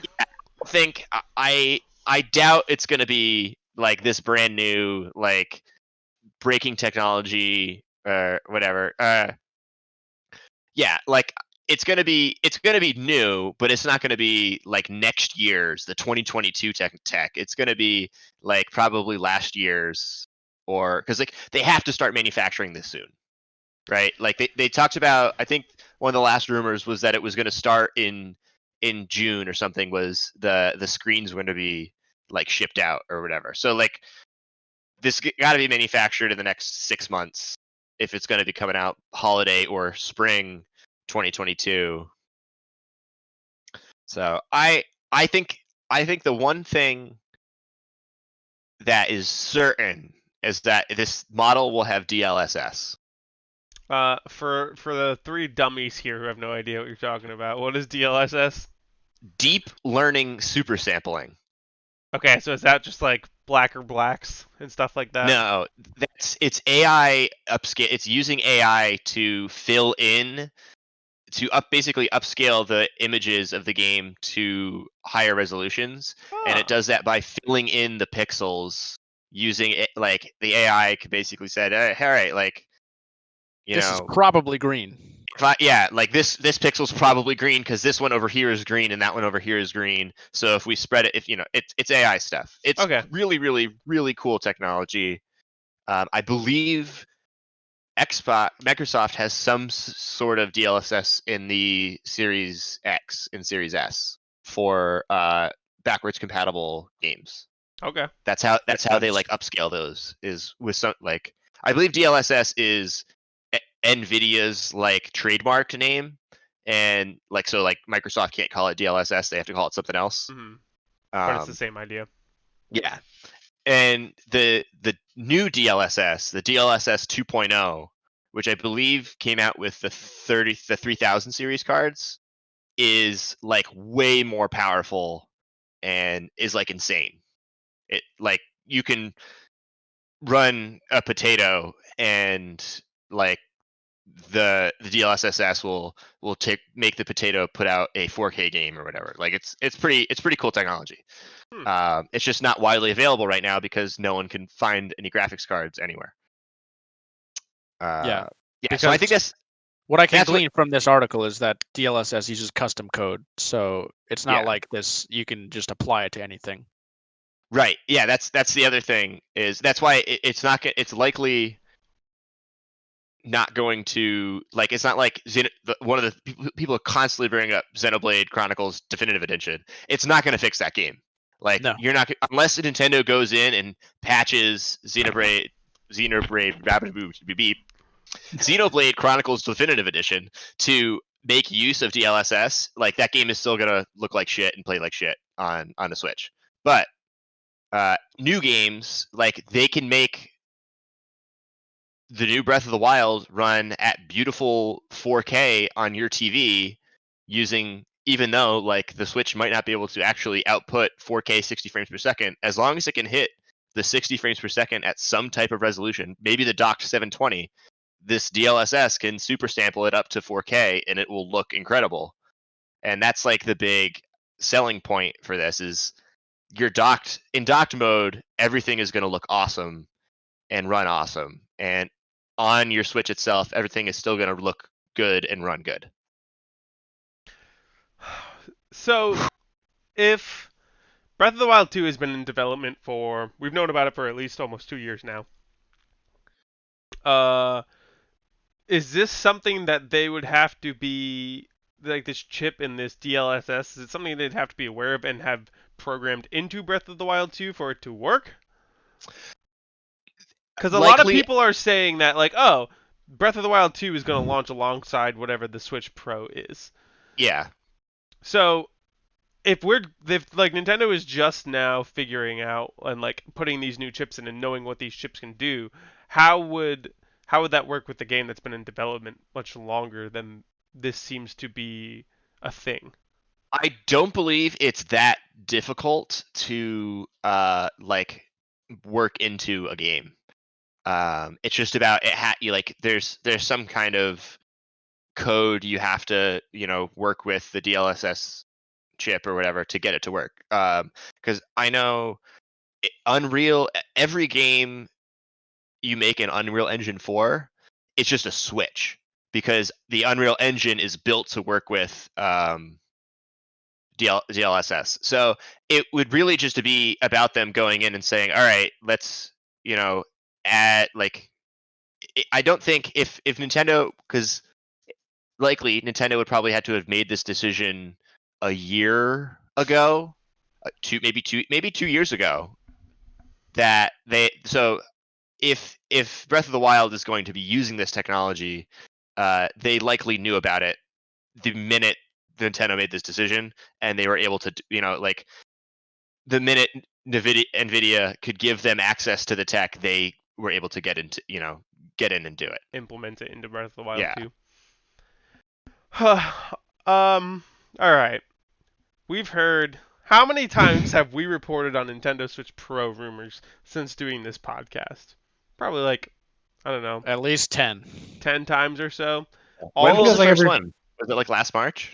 Yeah, it was over a year ago, for Yeah, sure. these have been going on for a while. It feels like every few weeks they just kind of get reignited.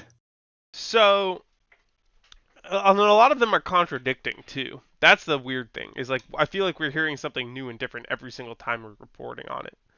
And I think the fact that these last two were from Bloomberg gives it the most credit out of anything we've reported on up until this point. And I think we all have very varying degrees of thoughts and opinions on what we're gonna see and what's gonna actually happen. So I think it's best for us to go through, maybe make a list of like key points that you can have a say in. Like, number one, is it gonna happen? Yes or no? Are we getting a Switch Pro? Number two, when? Number three, is it gonna cost more or is it gonna cost the same? I don't know, just like these things that we can quantifiably make guesses on to reward the person who is the most correct. I feel like that'd be a fun thing to do. So if this thing is ever announced, and there will obviously be a successor to the Switch, whether that is a full-on new model, or like a new Nintendo 3DS version of the Switch, or a PS4 Pro, Xbox One X version of the existing Switch, or if it's just Switch 2, and it is the next full generation for Nintendo. There's going to be something after, but it's kind of us putting our pizzas on the line to really figure out what we think is going to happen. So, Andrew, I'm putting you in charge of writing all this down. You are the official scribe of the Game Sharks podcast. I like it. It is known. So, I guess we should start off with Switch Pro, yes or no. We'll go around. Everyone can kind of say what they think and why they think it. And I guess in the same vein, this could be like, or like, is there going to be a Pro version, or is it the next thing they do just going to be a new Switch, like an entirely new console? So do you want to figure out what all of the categories are before we go through? Or do you want to think of one, discuss it, go to the next, like think of another one, discuss it? I think we can just go like that, Yeah, we can just go. All right. bit by So, bit. starting off, will there be a Nintendo Switch Pro, a version of our existing console that runs the same cartridges, maybe enhances some games, maybe is required to play a couple games, but most of the games can be played on the old model? Or will the next thing that Nintendo does be an entire new generation console? I want to go to Adam first. Adam, what are your thoughts? I'm gonna go with yes. To The- which? Oh, sorry, to the first option. That it's an upgraded version that may have some exclusivity, but it'll still run the same things. Yeah. Because right now, like the Lite and the regular Switch are still so popular, I can't see them just abandoning that outright. Yeah. So I think it'd be really, if they're gonna do anything, I think there's gonna be like the standard model, which we still have, the Lite model. If like, okay, I don't need anything too fancy, I'm cool with just handheld. I just want to play Nintendo stuff. And then go the other direction now with an upgraded model that, hey, this can run a few things that, more avid gamers might be into that the regular Switch can't run well. That's what I'm thinking is happening. Okay. Derek, you seem to kind of be on the same page as Adam with that.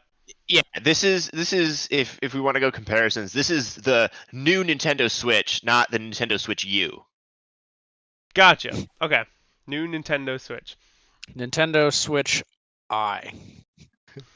See, that's not what it is. NSI. It's Yeah. more than the DSi. It's more than the DSi, but it's I bet we could see it a new Nintendo 3DS scenario where like 2 games come out that The require this Nintendo- hardware. The Nintendo Switch, but it's SWIITCH. Oh god. Andrew, what are your thoughts? Yay or nay to the Switch Pro? Uh, What do you think At is this going to happen? at this point, I think yay. And I think that it is exactly like you guys said. Using that analogy, the DSi to the DS, and not the Wii U. It is Like- just It's just basically a Switch with a bigger screen with DLSS and a better resolution. You know. Yeah, like Derek, won't- you're saying You can play old Apex Switch runs games like on shit, it. right? Huh? Like you're saying Apex runs like crap right now, right? Yeah. So imagine a Switch where it doesn't run like that. I can. It's called a PlayStation. Any other Portable, thing that runs portable. Apex? All right, put me down for that. There will be no Nintendo Switch Pro. I think if anything, we will get another minor revision akin to the bigger battery one, or maybe akin to the DSi. It'll be minor adjustments. Maybe it's a nicer screen, but nothing that they're going to that Nintendo themselves will acknowledge. It will just be what the Nintendo Switch is. If you happen to buy one, it'll be slightly better than the previous version, and even a little bit better than the version before that. So you're going more with the Switch XL. It's just like the Switch with a slightly different serial number on the box than Yeah, the it's previous. it like up by 1. Yeah, it's like the Switch 1.3 is what I think the next thing that we get is.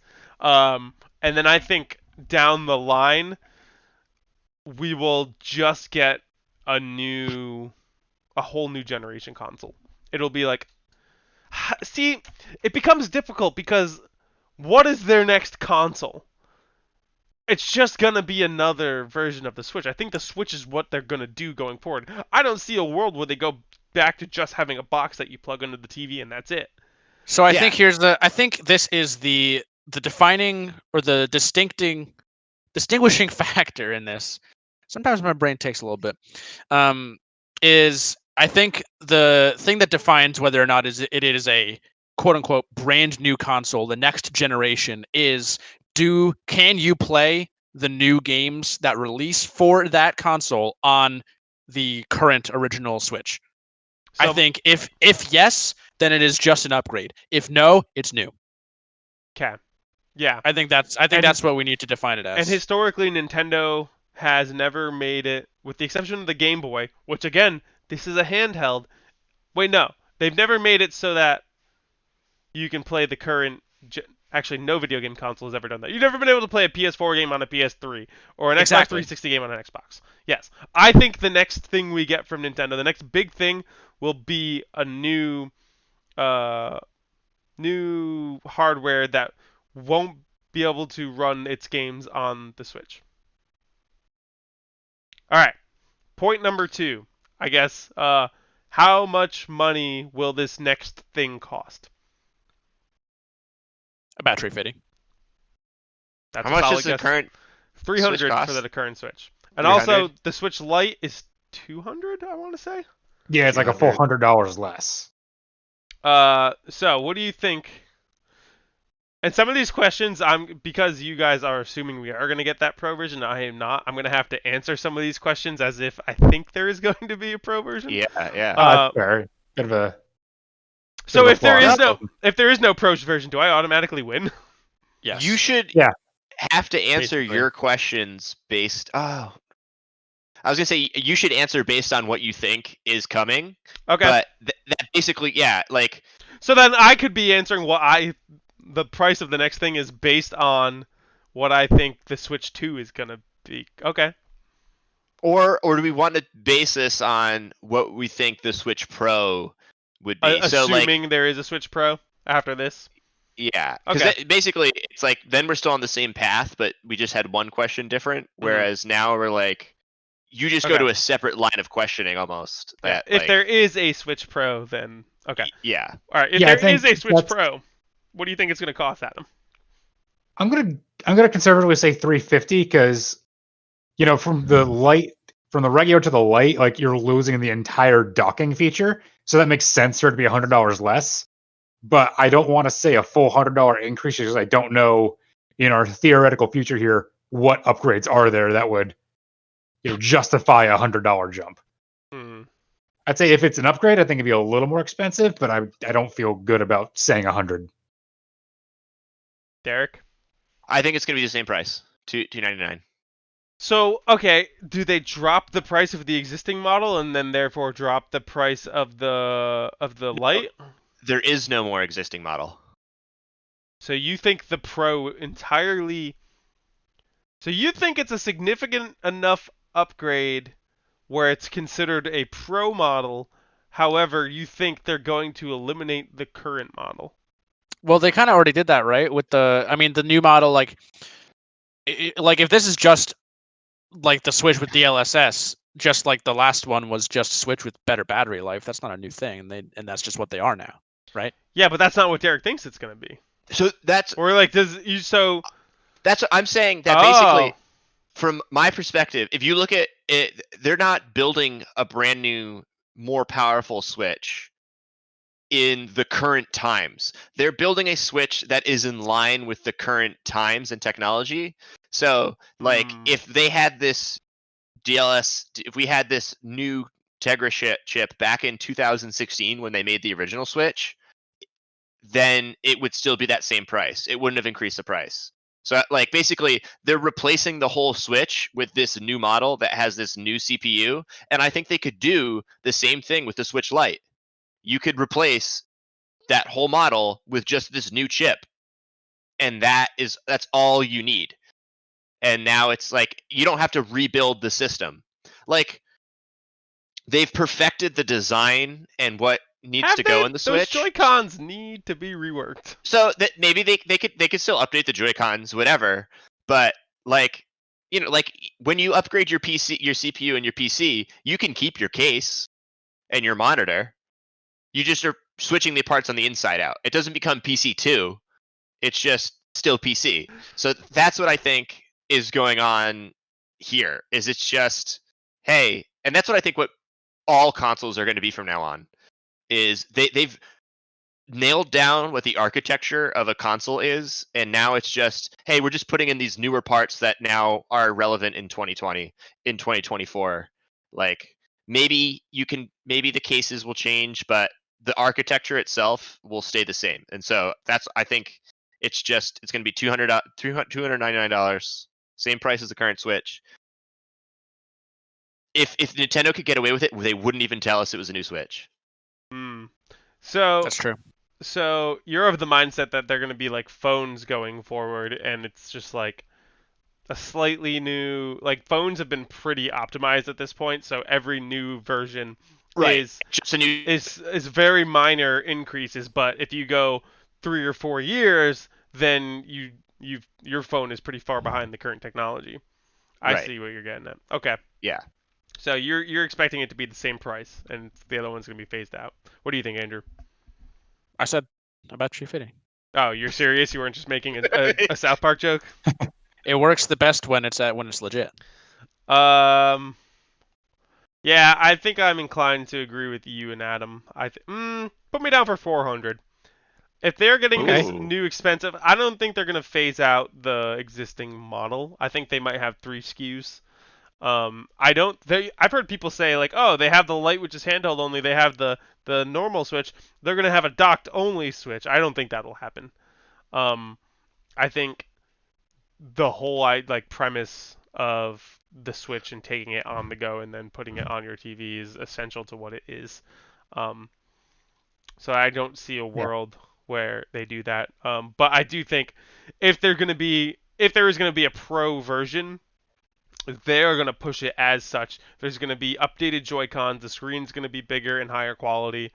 This chip is probably going to cost a little bit more, especially with all of the manufacturing shortages going around with chips. I was reading a story about how Ford has just built a shit ton of cars and they're just sitting there waiting for these chipsets to get to them to put in the cars so they can actually sell them. So I think that will be a big factor in the price being a little bit more, and it's going to be more of a luxury item than like if you just want this like a good quality video game console, get the Switch. If you want the luxury item, Switch Pro. Actually, did you guys see the supposed leaked patent for a updated Joy-Con? I did see that. I didn't include it in the news because I didn't know. It's It just didn't something feel like floating it was around, super like, legitimate. Because I not- don't believe it for a second. Yeah, there was like I'm just there was a thumbstick and then a joy or a like a circle D-pad. pad. yeah, there was a D-pad and then a circle pad and then buttons on the left side alone, and I feel like that's just overkill. That's something Yeah. a fanboy drew up. Could be. But It is a real patent, though. was it a real patent? I thought it was Yeah, a leaked But it patent. was what I saw was that it was actually created 2 years ago. Oh, interesting. Okay. And I it was didn't Yeah, just- see so that. it could like- just be, but it could just point to like they are thinking of ways to improve it, and maybe Right. companies like this, they always just file patents because like, oh, we might do this, let's just cover our bases. Yeah. So Yeah. So I think that could be a question on its own for our thing: is will there be a new Joy-Con? Yes. I think yeah, put me down for yes on that, Andrew. If there is a new model, like a Pro model, it will have an updated Joy-Con. I think yeah, it'll I can be see that. I think it'll be interchangeable with the existing Switch, so they'll be the same size. Mm-hmm. But there will be a newer version where there isn't drift issues. They've looked into it. And all Maybe more- Joy-Con sold going forward will be this new version. Will be the new version, a Joy-Con Pro, so to speak. Sure, that makes sense. See, in that case, I say nay. Why? Because Nintendo has fucking put out so many Joy-Cons at this point that like so I guess my question is, are you saying that that current Joy-Con would be incompatible with the new Switch? No, I they're would just say it was not as really high compatible. quality. All right, then never mind. It's kind of like how you can still use an Xbox Like One Wii Motion control- Plus, Well, you can use an Xbox One controller on an Xbox Series X. Yeah. but in a more relevant Nintendo example, like Wii Motion Plus. Yes, exactly. Well, no, because some games required Wii Motion Plus, whereas right. no game will require the Switch, The Joy-Con Plus. the Joy-Con Pro, Joy-Con Yeah. Plus, I agree. That's whatever you want. I'm to with call it. Derek on that. Release date. When is this thing coming? If it is. So are Adam and Derek also? What do you guys say about updated Joy-Con? I'd say some kind of slight update. Yeah, I'll go for a blanket yes. Yeah, I think no. I don't think they'll have a new Joy-Con. Oh. All right. Anyway, Release you're date. saying What do you think? November. This year? Ooh. Yeah. You think it's coming this year? I was gonna say fall next year. Okay. I'll put in early 2022, like springtime, like March. So like Q1. Yeah, Q1 2022. I'm with Adam. I'm gonna say spring 2022. I think Derek's guess of holiday this year could be good, if not for the pandemic. Well, a lot of people said if it wasn't for the pandemic, we would have gotten it last year. Or this Yeah. spring. Or yeah, like True. now. But yeah, since the rumor mill is like really on fire right now, I think it's just a better guess to say early next year as opposed to this year. Yeah, I'm with Adam. All right. My favorite launch game. What game are they fucking pushing with this new thing? Because you know it's got to be something. It's 100% Breath of the Wild 2 because regular Switch Yeah. launched with Breath of the Wild. Even the Switch Lite had the Link to the Past reboot up there with it, like when it launched. So they always launch with the Zelda game. Not always. Always? Did they always do it? No. A lot of The times they launch GameCube with the Zelda didn't. game. Not the Wii U, Adam. N64 didn't. Wii Which U is why didn't. the Wii U was inferior. Exactly. I think the Wii and the Switch are the only ones that have launched with Zelda games. Yeah, but I'm just Yeah. saying, like specifically the Switch and the Switch Lite both had Zelda games around their launch times. So I think it's gonna be Mario Kart 9. Ooh. Okay. Best-selling game of all time. he's got a point there. So Derek says Dun-dun-dun-dun-dun. Mario Kart 9. What did All you right. say, Adam? New Zelda? Breath of the Wild Yeah. 2? Definitely Breath of the Wild 2. Jeff? Because I don't think there's going to be a pro version of the Switch. And the next thing that we get is going to be their next generation Metroid Prime 4. Oh, okay. I think the like. Oh, should I change my date answer then to? When you think Metroid Prime is going to come out?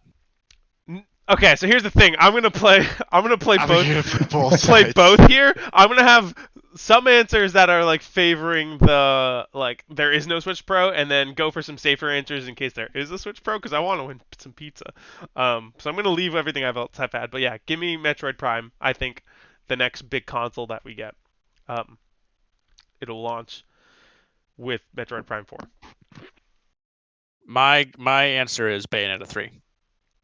Interesting. See, I don't think that's a big enough franchise to be the flagship of a newer model of your second best-selling console in Yeah, Nintendo history. Neither do I.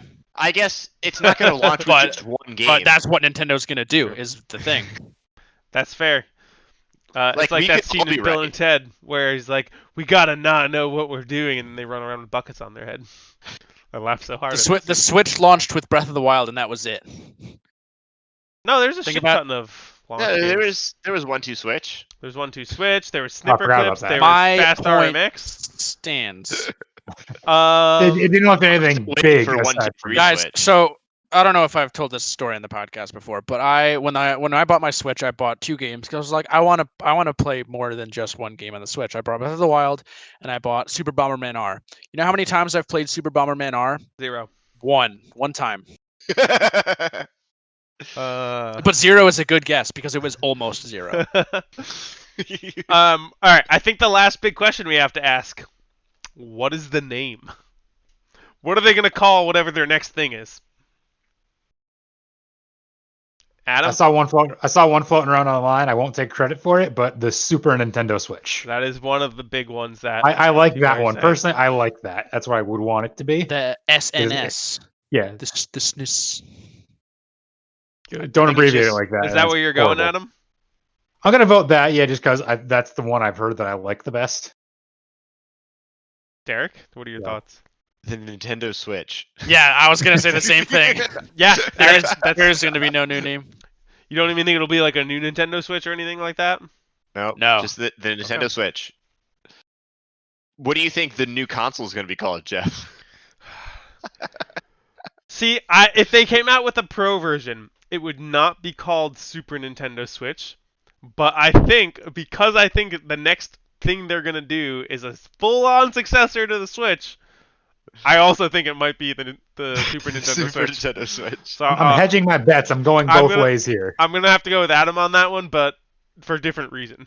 Besides, this is a point system. If I play a little bit to each side, I might get some points regardless. Because this is going to be the first full-on sequel console. Well, they had the only other full-on sequel console they had was there was the NES, the Nintendo Entertainment System to the Super Nintendo Entertainment System, and then the Wii and the Wii U. They're not going to fucking go with Switch U, I will tell you that much. No. And I think they're going to play on their history and their nostalgia and go Super Nintendo Switch. Okay. Is there any other stipulations and categories you guys want to get in on here? I think the only other one I can think of is when will it be announced? Ooh. Announce date. Ooh. Okay, when do you think it's going to be announced? I vote Yeah, summer, Derek. like this upcoming summer. If This it comes summer? out this year, Derek, then when are they announcing it? This E3? Next week. Oh my fucking god! Could you imagine? Could you imagine?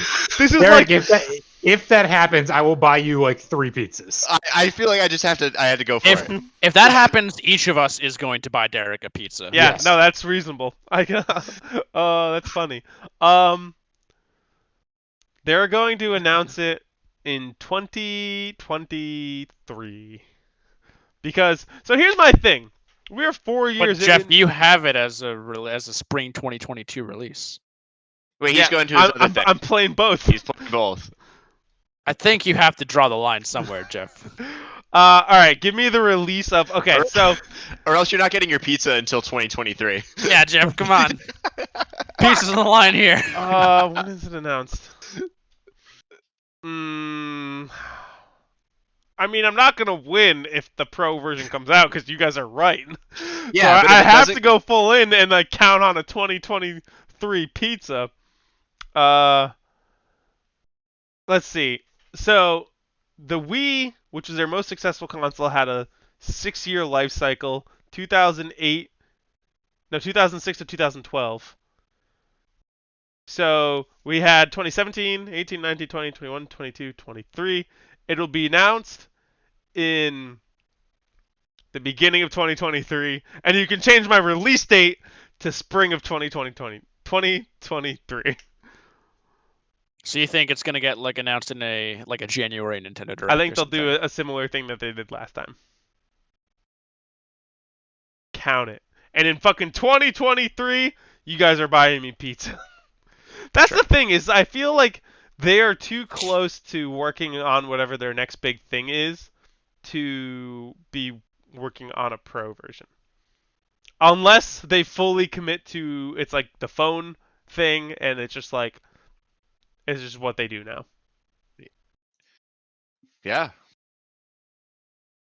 I don't think there needs to be another Nintendo console besides the Switch. I would hope that they don't because I love what it is and I don't want them to go back to whatever the weird gimmicks that they were doing. Virtual Boy 2. Super Virtual Boy. Super Virtual Boy. That's I the want next. I want the game Octagon. So did everyone give all it of would their actually answers? it would actually be Octagonal Prism. You're welcome, Prism. Adam. Everyone Thank gave you. all of their answers. Otherwise known as the GOP. Oh my God! Stop. All right. Adam, what's your announcement date? Like Guess. specific dates? No, like time frame. Like Derek Time said, frame. fucking next week. Like the I'm giving ball's it in your like court. May or June of this year. So like E3 times. So E3 2021. Yeah. Okay. Or whatever is going to be passing for E3 this year. What did you say, Andrew? I am going to say E3 2022. Okay. Well, this is gonna be interesting. Someone's gonna Guys, have a pizza. Next week. So each one of those things is worth 1 point, correct? Correct. Seems to be the easiest way to do Do it. it that way. Okay. Yeah. Although if Derek's right on next week, I think he immediately wins. I mean, he'll get at least 1 point. Yeah. What if Metroid Prime 4 still releases with the console? I can still win. That's fair. That's fair. I can still win. You can still win. We're fucking playing the long game well, here. here's the thing. I think everything for this is worth 1 point unless it's announced next week. Then Derek Derek gets just 3 wins. points. Just win. Yeah. No. no. Like What that's if we- the only. There's an Oh. asterisk next to this one. If Derek gets this right, we all buy him a pizza. Yeah, okay, yeah. okay. But Yeah. that is a separate thing That's separate. from the There's other a bet. bet. This is a bet within a bet. Derek gets a separate win condition. Okay, I like it. All right, cool. There It's a special trait. are our predictions for the Nintendo Switch Pro. Here's to fucking hoping we don't hear any more rumors about it until they actually announce the thing. Oh, what's gonna happen? We're gonna get more rumors. Every other week at least. Uh-huh. All right, let's wrap up this podcast by doing what we do best. Let's do some Megabyte Trivia. All right, topic for this week's trivia. It's obvious. It is Nintendo Switch trivia. And if Yes. anyone is watching live on Twitch, feel free to put your answers in the chat. That could be pretty fun. I'm counting on you three to Do we not- get lifelines? No, Can we no. use Twitch chat? No looking at Twitch chat. Fine. That is cheating, but also fun for me You'll never to know. look at. All right, are you guys ready? Yes, sir. Question number 1. What was the code name for the Nintendo Switch? While the Nintendo Switch was in development, they were using this code name to refer to the console. This one is very easy. I'm expecting all of you to get it. I Adam, almost brought it up as potential name for the next console. Adam, what was Oh, the man. code name for the Nintendo Switch? Oh, it was the NX. Derek, Almost said NXT, but it's the NX. Andrew? It is the NX. It is the NX. That is 1 point for everyone. All right, question number 2. The next. Next. Yeah. Question number 2. All right. We all now know that Mario Kart 8 is the best-selling Switch game. What is the second best-selling game on the Nintendo Switch? Best selling or most downloaded? Both. Okay. Yes. If you're asking it is not a free-to-play game. Okay, So no Fortnite. It's like that best, was mine. best-selling game that made money. What is the second best-selling game on the Nintendo Switch? Andrew, we're gonna have you go first here. What is the second best-selling game on the Nintendo Switch? See, my gut instinct is to say Smash, but I feel like it's a trick question and that there's some sneaker pick that actually surpassed it. But I'm gonna say Smash anyway, like a stupid head. Derek? I said Smash. Adam? My safer bet is Pokemon Sword and Shield. You are all wrong. Unfortunately, Ooh. it's a game none of us particularly liked, but it is the fucking biggest game on the planet still.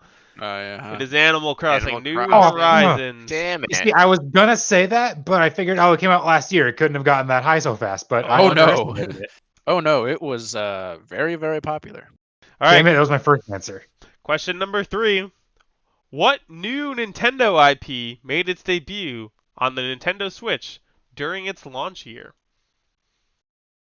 What new Nintendo IP made its debut during its launch year? Derek, we're going to have you go first on this one. Oh boy. What new Nintendo Switch IP made its debut during the launch year? I'm gonna go with Snipper Clips. Adam? It's one of two things in my head, but I'm going with Splatoon. Andrew? Oh, it's ARMS! Arms. Splatoon See, made that its was the other debut one. on the Wii U. Snipper Clips was not a Nintendo IP. So 1 point Are for you sure? Andrew. Fairly Wait, Splatoon sure. was on the Wii U? Yeah, Splatoon 1 was Snipper on the Wii U. Clips? Oh yeah, Splatoon 1 was on the Wii U. Oh, really? Yeah, Huh. Splatoon 2 did come out in the Switch launch year though. it did. Okay, that's the one I was thinking of. Okay. See, it completely slipped my mind that it was on the Wii U. Question number 4. What was the release date of the Nintendo Switch? I need month, day, year because you were all there. And I remember it was specifically a big event for Andrew and I and T-Con. So I want month, day, year. Adam, you're going to go first on this one. Wait. What was the month, day, year of what? The release of the Nintendo Switch. Oh, okay. Adam. March 20th, 2017. Derek. March 18th, 2017. Andrew. March 3rd, 2017. It was March 3rd. It was 3rd? 2017. Huh. Yep, it was the thought it was very later. beginning of March. Andrew has secured himself the win here already, but we'll go into question number 5. What is the least selling Nintendo developed game on the Nintendo Switch? So the Nintendo developed game that has sold the least units on the Nintendo Switch. I guess we'll have, it doesn't matter. Andrew, you can go first. Also ARMS. Derek? Arms. Adam? I'm going to guess the Yoshi crafted game that came out. I don't remember the title. No dice. It was Captain Toad's Treasure Tracker. Oh, really? See, I didn't, because that's a port. It's so. a Nintendo developed game. You're not wrong. All right. Congratulations, Andrew. You have won. Was ARMS the second least? I didn't look. I only looked at what the least was. ARMS was not great though. All right. I liked ARMS. Tiebreaker question for fun that doesn't count for anything. How many Joy-Con colors are available on the official Nintendo website? 14. 7. Can I count first? No, my hands. Go ahead. You can say the colors out loud if you want. Wait. Gray, red, blue, yellow, green, orange, purple, pink, Oh wow, there's Dark- a lot more than I thought. dark blue. So 9? That is exactly right, and those are all of them. There's like, isn't there? I thought there was like another shade of red. Oh, you mean like on the Nintendo website? Yeah, specific. So yeah, it didn't include like the yellow and brown Eevee ones. It didn't include the Animal Crossing ones. I was thinking of like doing all of them, including the. Yeah, I was excluding like the bundle Alternative version. question: how many Joy-Con does Per Schneider own? all of them except for the Labo ones. All right, awesome! Congratulations on winning trivia this week, Andrew.